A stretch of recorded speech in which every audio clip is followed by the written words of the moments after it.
Алардын күчтүүлүгү алардын көптүгүндө эмес, Алланын жардамында деп. Мына силердин бүгүнкү ушул намысталашып экинчи орунду алып келгениңер бул Алланын жардамы болду деп эсептейм.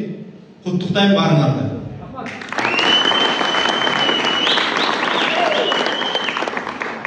Анан эми ушул 7 дуандын башын бириктирип, өз үй бүлөңөрдү алыска таштап, мындай эл улуу болуп, намысталашып, ушул жерге келип, бир 92-лердин намысын коргоп отурасыңар.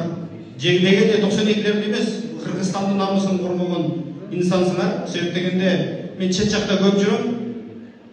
Кыргызстан десе баары тааный беришпейт, анан айтат, Кыргызстан десе ким алар, кандай улут, эмне деп айтат да. Сураганда мен айтам ушу. Биринчи баягы биздин ушу мушташканыбызды көрөт, андан кийин ошого сурап калганда мен телефонду ачып биринчи көкбөрүнү көргөзөм да. Мына биздин эл ушундай баатыр эл.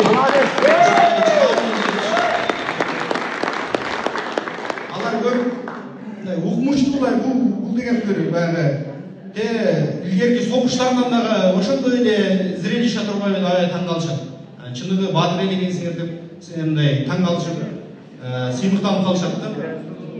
Ошол дагы эмне демекмин, ошол Кыргыздын улуттук спортун ар бир кыргыз көрмандык кылып,